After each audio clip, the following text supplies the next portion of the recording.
masjidkan Al-Misbaax ee degmada Kaaraan oo dhismihiisu ahaa mid hore ayaa maamulka masjidka waxa ay go'aansadeen in la ballaariyo dib u dhisna lagu sameeyo. Sheekh Xuseen Gacal Cariif oo bixiyay dhulka masjidkan iyo Sheekh Abubakar Xasan Maalin ayaa ugu baaqay dadka muslimiinta inay ka qayb qaataan dhismaha masjidkan.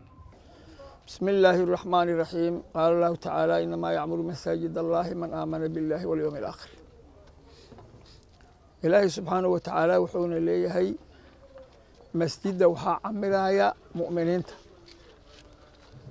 camiraya waxa lagu camiraayo dhismada kowka ninkii shilin ku darto waa dhisiyey ninkii haysanaya wax ku darto waa dhisiyey in beydkan ilaahay la isu kaashado dalka iyo dibaddaba ay ka soo qayb galaan waxaan idinka codsadaa kulligiin saas in dalka iyo dibaddaba loo gudbiyo ninkii mu'min ahaana soo ayaana qayb ka geli doono annagana waa dadaalaynaa ayagana qof kastoo muslimana ha dadaasho.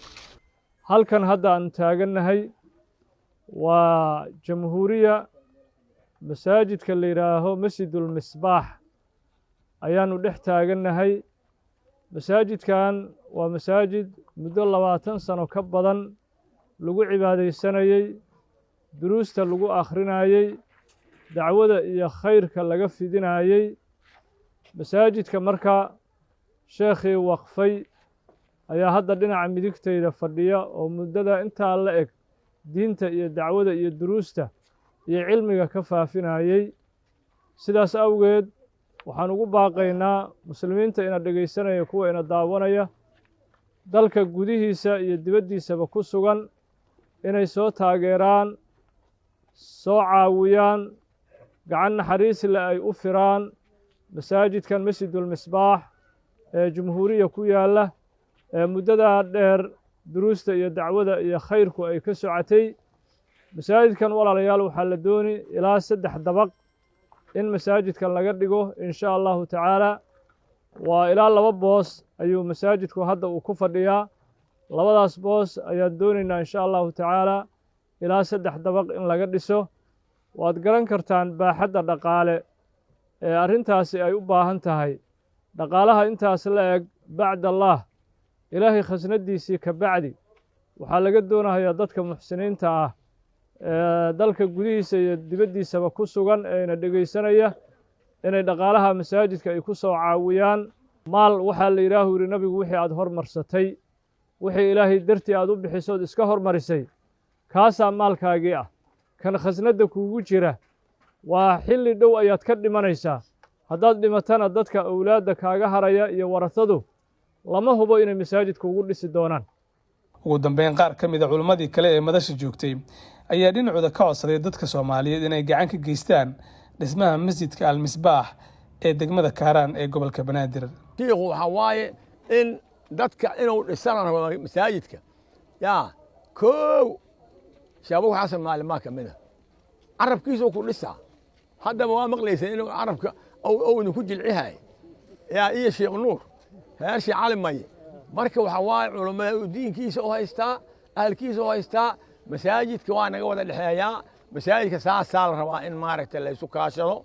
markaas nin taajiriinta kamid ah wuxuu yiri sheekhow masaajidka aniga dhisaa yiri laakiin ma ila baan qaanaysaa ina janno gelayo. jannada ma ballan qaadaysaa yiri. dadka dad cajaab leh ku jiro. wuxuu yiri sheekh haa yiri ana ku la maan qaada yiri waraaq soo qaado qalin keenso yiri. markaasuu waraaqdi keensaday qalinkiina waa keensaday. markaasuu qor wuxuu yiri lamantu waxaan ku lamaan qaada masaajidkaas inaad adiga dhistay oo ilaahay uu kugu bedeli doono daar oo jannada kamid ah. markaasuu saxiixay waraaqdii la siiyay. habeenkii hadduu seexdo manaa mu arkay waxaa la yiri ninkii ku lamaan qaada masaajidka iyo adigoo masaajidka dhistay labadiina jannada leediin daar weyn ku leediin. marka barakallahu fiikum. masaajid la dhiso wuxuu leeyahay adduunyada adoo joogo in jannada guri laga dhiso. waxaa la yidhi kacbada malaa'igtan ilaahay dhistay, malaa'igtaa dhistay.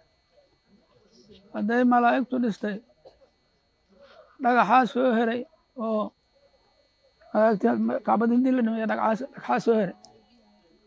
malaa'igtu waxay yidhaheen saan yeelaynaa ilaahay ow firriga yidhaheen mahay ku dhacdaa masjid laga dhisaa.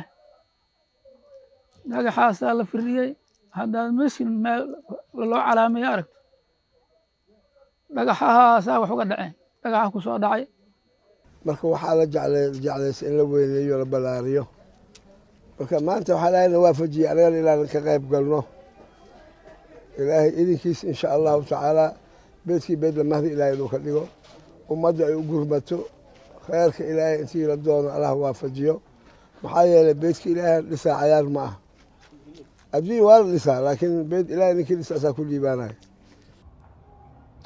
cabdulaahi axmed nuur, Universal TV, Muqdisho.